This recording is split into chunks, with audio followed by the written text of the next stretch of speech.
But with us right now, very, very happy to have with us is Colonel Douglas Macgregor. And uh, Colonel Macgregor, welcome to Agenda 21 Radio. I think we had you on years ago, dating ourselves, but it's been so many years and so many guests.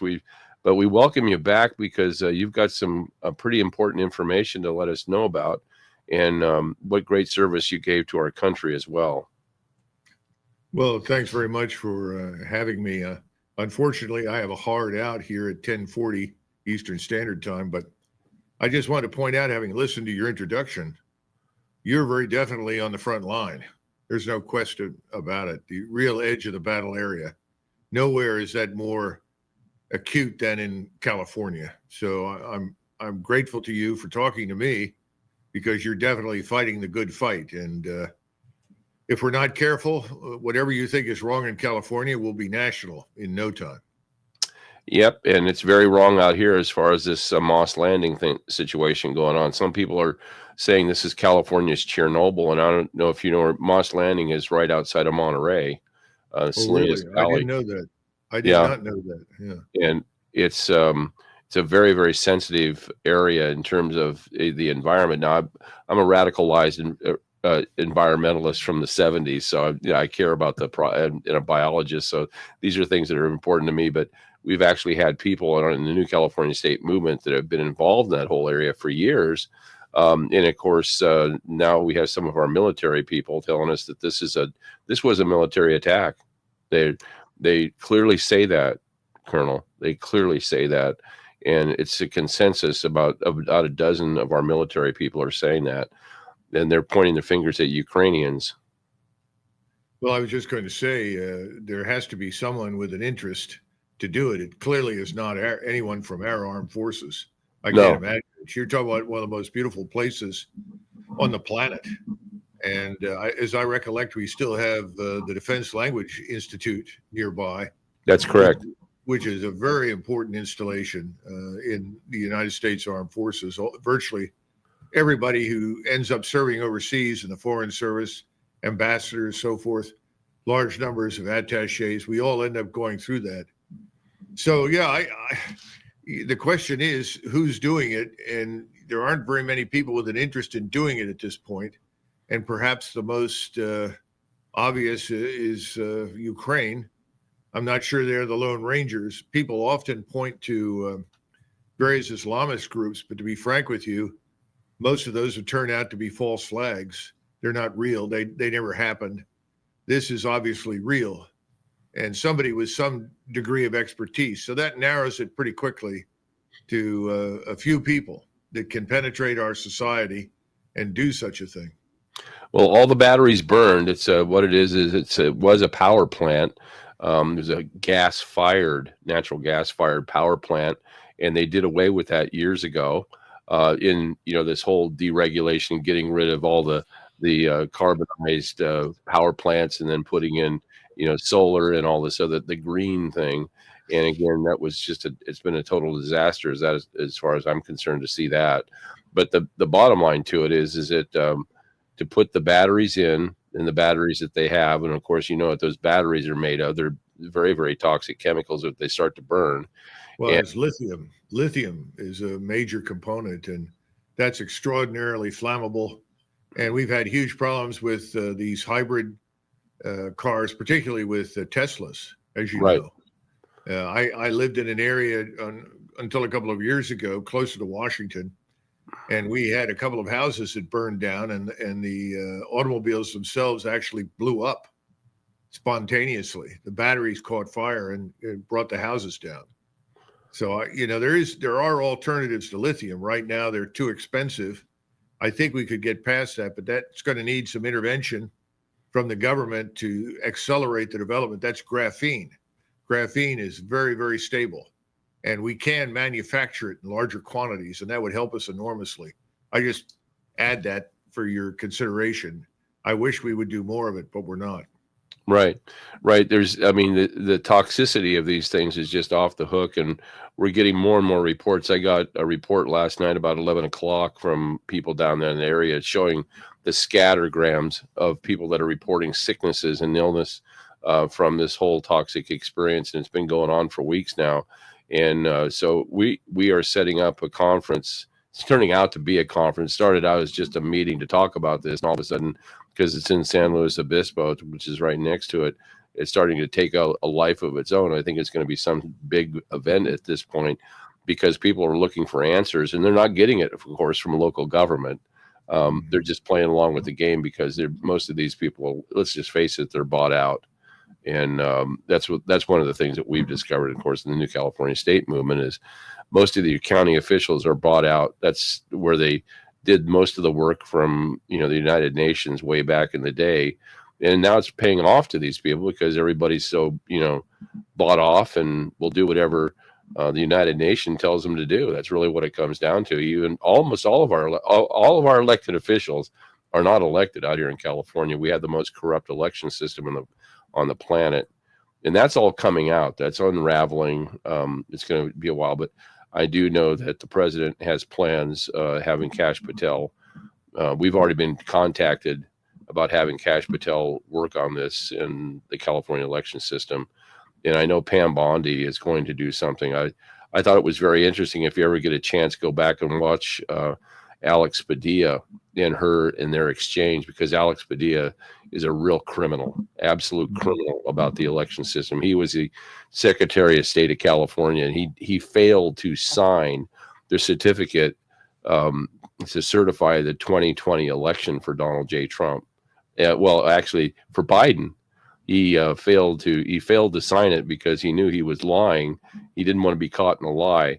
And of course, Joe Biden got all 55 electoral votes from California. We had a lawsuit at that time that was trying to move through the courts. Courts wouldn't hear it. But we still do have the evidence. Well, if I were you, I would treat this as a test case for the new administration, because the new administration is made a lot of promises, and it's very hard to keep all of your promises, even on the best day. But you really need to hold their feet to the fire on this. I know Kash Patel. I'm sure he's going to try and do what's right. I'm not sure he alone can take this on. There's so much wrong today, as you know, in the country. It is almost incomprehensible. You've seen the results of the USAID investigations and the massive fraud and loss of funds through that cash machine for the Hill. Well, the Department of Defense is going to be worse. And I'm very anxious to hear what they do with that, but I'm a little skeptical they're going to get very far. What you're describing in California has found its way to Washington, and this corruption is just spread, and they've actually made an effort to legalize it, Right. I mean, that's the problem. Yeah, that's exactly what they've done. They've made every effort to legalize it, and if it's not legal, they'll just tell you it is legal. And of course, you're always up against the usual list of epithets as they begin to hurl insults at you and try to defame you. And they are supported by people like David Brock at Media Matters, who will do everything they can to help destroy you if you stand up to any number of different things. Right. You mentioned being green. I've been to places and people said, well, you're anti-green. I said, no, I'm not. I'm 100% for it. But before we switch over 100% to green energy, let's look at what is practical at the moment and understand that we can't achieve everything quickly. And you see, that's one of the problems we've had. The left got control, and I don't even want to say the left anymore. Let's just say the uniparty. The uniparty's been in control for a while. They can do pretty much whatever they want. They're fugitives from accountability. And everyone says, well, then you've got to run somebody else. Well, running someone else for office, which is what we want to do at our country, our choice, is very difficult if you don't have any money. Yeah. And that's the big culprit right now. Well, it's also difficult if you have an election system that's not an election. It's a selection system out like we'd have out here in California. It's run by the Mexican cartels. And the communist Chinese. There's no question about that. And, Guajardo, Mexico seems to be the place where they run everything for the elections. Everybody, and you saw a classic demonstration of how the elections go out here in California when we lost literally five of them out of Orange County, 5 congressmen that were lost, in the 27th day of counting the votes after the election. It was obviously a setup. A day of the election, they all won. In fact, there were 12 seats that were in the victory side for the Republicans after the day after the election, and all 12 were gone because of this 27 days of counting the votes. They just kept on bringing in more ballots, as we saw in Orange County and in other places. They just started bringing them in after hours and started counting them. That's what they do out here. And, of course, you jump and scream about it, and nothing happens. Well, you just hit the proverbial nail on the head. I think it was April 2020 when I first met President Trump, and I was interviewed. I was supposed to be interviewed for 15 minutes. It ended up being an hour. And we talked about a range of things. And one of the things that came up was, what is the existential threat today to the United States? And there were a couple of other people in the room. One was Esper, and the other was O'Brien. And I said, sir, that's the open borders and the Mexican drug cartels. That's the serious existential threat to the Republic. And I went on to say, nothing happening overseas is more important than dealing with this. And I said, whatever you say about China and Russia, they're not interested in going to war with us. And if you want to stop Chinese influence, secure the borders, secure the ports, secure our airports, and start expelling people that are obviously carrying cash or influence or espionage for the Chinese. That's a fairly straightforward affair. The Chinese will understand that. They do the same thing all the time. We're the ones that don't enforce our own laws. And he was very responsive. The other two were almost apoplectic. All they wanted to talk about was going to war with Russia or China, which is insane. We don't need that. What we need is to win the war at home now. Because if we don't win this war, as you rightly point out, we will go under. And California is an excellent example of everything that's wrong. And that's what's going to happen to us nationwide if we do not act now. Forget everything else and put 50, 60,000 U.S. troops on the border and stop talking about the 10,000 Mexican troops that are going to be there. They are irrelevant. You and I know they work for the cartels. Who are we kidding? Right. Yeah, that exactly. whole state is an organized crime state. Yeah, I really appreciate your words right now, because this is the same stuff that we've been talking about, for years. And again, knowing California, I've been down the border many, many times. I used to go down across the border all the time to do missionary work. I stopped that in '96 because of the cartels. I mean, it was pretty obvious that good old Waito here, they didn't like Waito too much. But that was back in '96. But I could tell, and I was in school administration. We did a lot of gang intervention stuff, and it was coming, and here it is. It's just now manifested itself even in the military of Mexico. Oh, certainly in the military of Mexico, which Mexico is gone. Right. It really is. It's sad. And of course, the usual suspects on the Hill and the people that work for the various outlets, news outlets that are not interested in our country and are happy to see it go down, they'll immediately hurl abuse at you and me and others and say, well, you're just racists. You're just, Right. what white supremacists. This has nothing to do with any of that. As you and I both know, we're trying to save the Republic, and they're not interested in that. So that's their approach.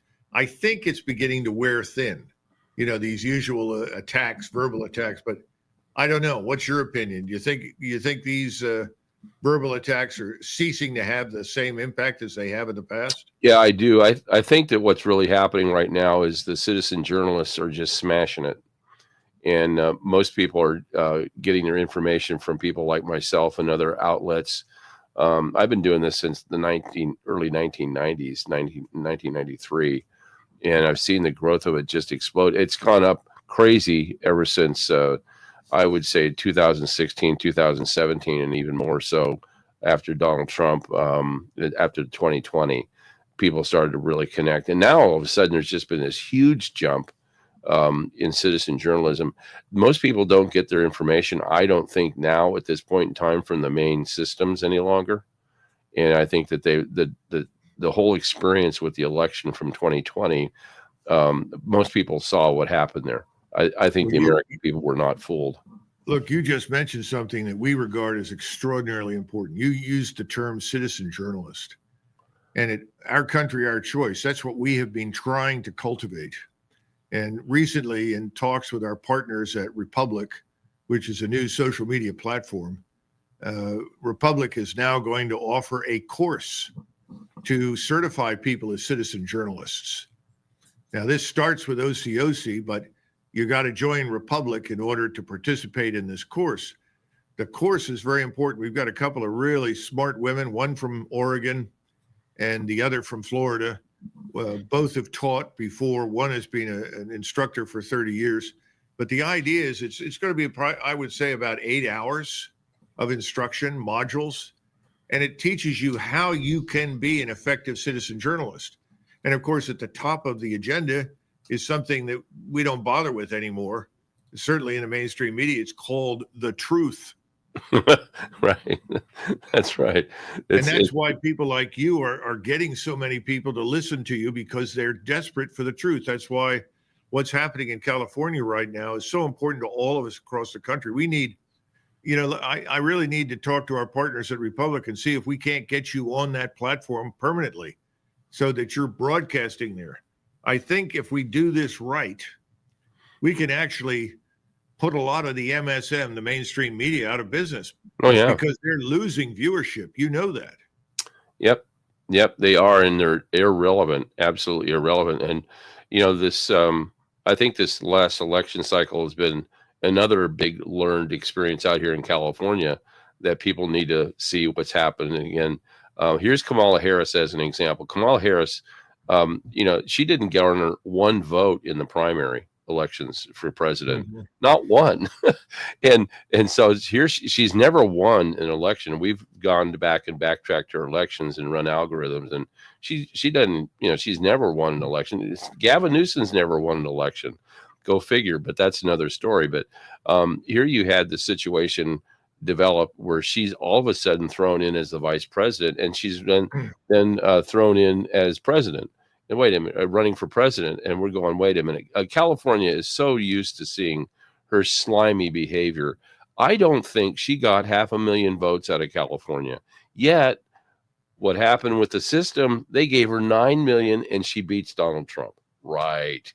No way. And I think the people in California are fed up with that answer.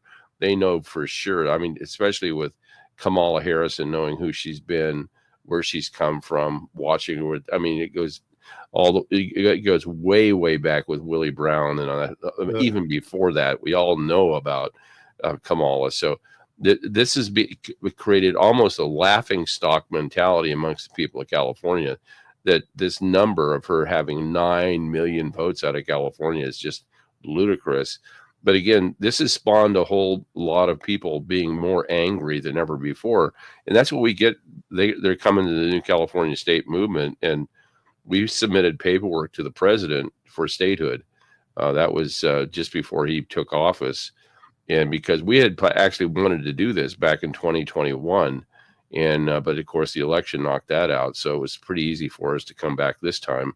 And he's got the paperwork, and we've been in contact with them. And it's kind of interesting that this whole thing will happen.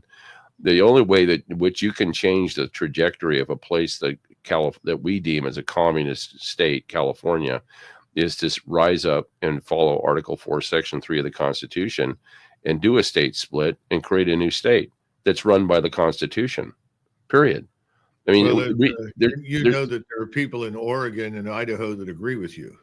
Absolutely. Oh, we're in contact with them. Yeah. There are people in Virginia that want to secede from the western part of Virginia and join West Virginia. Right. So there's a lot of discontent with the whole process. And, I am not an expert on this business of statehood and what should or shouldn't happen. But one thing is abundantly clear. We can't go on as we are. Now, we have about 29,000 towns in the United States. These are small towns all across the continent. We need citizen journalists in every one of those towns. That's what we keep pleading for. You're doing the right thing. We can't expect everybody to go on air and express their views, but they can damn well observe and write or video what they see that they know is wrong. That's right. And they need to understand when you post that on something like Republic is a free speech platform. I mean, if you're advocating the overthrow of the United States or the violence against authority, you're not going to be allowed to stay on there, obviously. Or something that is so virulently insurrectionist or hateful. I mean, we reserve the right to take those off. We have attorneys looking at it. We want freedom of speech, but we're trying to get people that have a habit of using unnecessarily inflammatory language to take the language out and repost, and we'll be happy to have you. But normally speaking, what we want are people that'll just post what they think and see. And if they'll do that, I think we'll end up in a situation where the mainstream media will start finding the news out from us. We'll have it faster, we'll have it better, and it'll be accurate before they get a chance to report nonsense. Believe it or not, we're getting a huge response from people overseas, particularly in Europe and also now increasingly from Asia, because people there want us to know the truth, because we don't get it overseas either. It's just misleading nonsense, which is peddled to us all the time. And the worst part is, I worry because I hear President Trump say things that are patently untrue, that are consistent with the narratives created over the last 4 years under the Biden uniparty. He needs to dump that. Yeah. And if the people in his inner circle are repeating that nonsense, he needs to get rid of them. That's a problem. The people around him in his inner circle, I can attest to that, because they get disinformation all the time to him. And most of the time he susses through everything, especially as it concerns New California and California. And he has an unusual way to come around what he's hearing from those people. But this has been a problem. I don't think it's unique to him as a president, but he was really, we had some pretty strange reports during his first presidency about the inner circle around him from people that were witnesses in meetings and so on that came on air and talked about it. And it was very, very interesting to hear how much abuse he actually took from people. And but I don't think he's doing that right now. But you're right. The inner circle around him needs to, there's too many, there's a couple of bad apples around him that I think deliver that message, as you say. And I think that is a problem. Well, we tend to regard Washington, D.C. as sort of fantasy island. And within it, you have Epstein Island. So you put Fantasy Island together with Epstein Island, and you've just described most of the Senate and the House. That's bad enough. And a lot of us, as you know, went out and voted for the current administration because they wanted them to clean that out. Now, that's going to take some time. But when you read things that are patently untrue, that are being repeated as true, you got a problem. Yeah. And, and that's California, it's that not was enough. A problem. It's not enough to sit in Washington and hurl abuse at California. A lot of people do that. Oh, well, that's California. So that's part of the United States of America. Hello. It's our country, for God's sakes. Right. We should all be interested in it. And that's another issue. There are too many Americans out there. Well, it hasn't affected me. I've had arguments with people in Minnesota, Kansas, Western Pennsylvania. Well, I'm sure that's bad, but it doesn't affect me. It all affects us now. As somebody said, we're all border states. Well, we're all on the verge of dealing with what's happening in California too. Exactly. It's spreading. And that's been my biggest concern and I tell people, my dad was a Marine. My father-in-law was a Marine. They both taught me stand your ground, which is the Marine Corps motto, one of them. And, when people were exiting California, I'm going, no, it's going to come to wherever you're at. And it's there now. We get calls from people that fled California and we warned them. Many of them were actually part of New California State. They kind of came to New California State as a last resort and then finally bailed because they couldn't. And I understand it. They didn't have, their businesses were being ruined and they were being run out and their kids needed to go to school and the schools were terrible. I was an educator for 41 years. I know how terrible they are right now. But so when we take a look now at what's going on, we're getting a lot of people going, when are you going to set up New California? It's not, we don't like it here. The state is turning blue, stuff like that. And I said, well, it followed you. What can I say? You have to stand your ground and fight it. And the Well, best way to fight it is with citizen journalism, in my opinion, because it does tell the truth. The thing that's so disturbing, and I lived for quite a while in Colorado Springs, Colorado, and periodically go back there because I have friends and family out there. And we had a massive influx of Californians that actually began in the 80s. And the sad part was they voted for the same deranged policies that they had supported in California. So you would walk up and ask these people, what are you voting that way for? Why are you voting for this proposition? Why are you voting for this candidate? You came from California, you left there because you didn't like it. Now you're trying to transform us into California.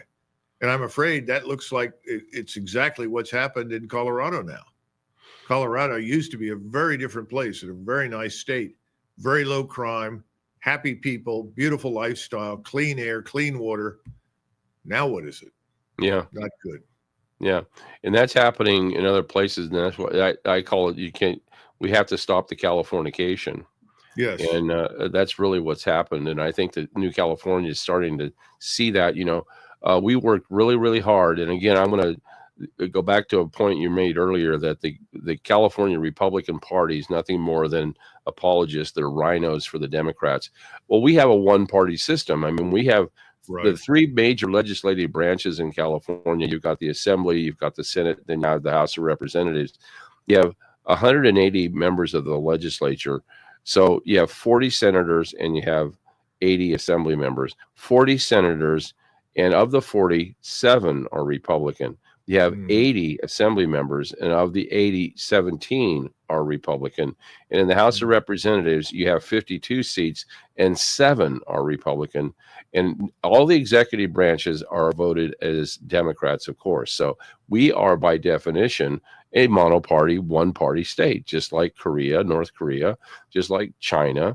Now, we join that illustrious group of monoparty systems. And again, the policies dictate it, don't they? It's a communist state. It sounds like Mussolini's Italy. Yeah. Which is not a good thing. Would you do me a favor before we part? Because we're going to post this and use it. And as I said, we need to look into finding a way to get you on the Republic, that platform, on a routine basis, because what you're saying needs to be heard by everyone. But would you help us a little bit and understand what the current state of play is regarding the horrible fires that we witnessed out in California? Has anybody done any serious investigative work? Do we have any tangible evidence for anything that explains how these things happened? Yeah, we do. In fact, you came to the right place. I live right outside of Paradise, California. Actually, the house that I used to live in Magalia burned down. And the day of the fire, I was up there. I was actually up there the day of the fire and spent 28 almost consecutive days with a team of people, including some reporters from the Epoch Times, into the research that was done on it. And clearly, these were new weapons that were utilized. There's no question about it. There's no question. You don't get to temperatures inside a home to 6,000 degrees just because you have a simple little fire. That doesn't work. We found that the average temperature inside of homes at the time of the burn was around anywhere between 4,000 and 6,000 degrees. And we found that everything was turned to white ash. And of course, kind of interesting, the house is burned down. It's all in dust and ashes. And you look around, and then there's these plastic totes that aren't burned at all. And the grass is not burned. The trees aren't even burned, but the houses are. And again, we did extensive research on it. We discovered the dew weapons and everything else. And Lahaina's in the same boat. It's taken a long time to recover because there's a lot of toxic metals after such an attack. The chemtrails are a big part of it. The chemtrails that you're seeing in the skies, because they're depositing aluminum oxide and everything else that's a contaminant and an accelerant. Aluminum oxide mixes in the soil with the plants and it picks up iron and it creates thermite. And thermite burns around 4,000 degrees. I'm sure you're familiar with thermite. Thermite grenades. I've seen thermite grenades in action. Yeah, back in '91. That's pretty ferocious. Yeah, well, the fires themselves are thermite fires. That's the way we define them, and you can see the purple smoke that comes up from them, which are clearly defined as thermite. And of course, that burns everything off. That's why what's happening is really scorched earth up here in these forests, because the forest will not recover. They're not recoverable. They have to be replanted properly with real trees, with seedlings or saplings, and that's going to take a lot of effort. But the seeds are burned, and they're beyond all recognition. Now, what happened in Southern California, I believe, was there's some specific places in which they could lay down the lasers and activate the smart meters, which of course creates the oven, and I call it the microwave oven effect inside the houses.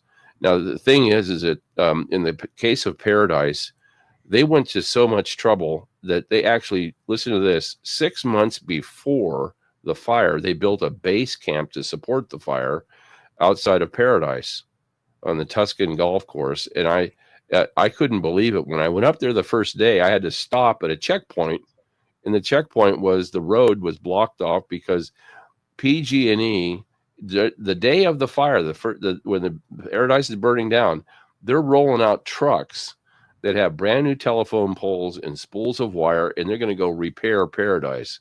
That was the breaking story when I got up there, and I thought, wait a minute, what is going on here? And come to find out, the first 6 months in advance, they set up a huge base camp with technicians and everybody. They employed people from around the communities, many of them new Californians, and they went up and they did a lot of surveying of the population. One of the big questions is, if there is a fire, how are you going to get out of Paradise? One of the big ones. And of course, we know how they didn't get out. We know that there was a large loss of life. When we were doing our seeking information and so on and investigating, we would go to house, but we'd also notice that the county morgue would come out with their folks and looking for bodies.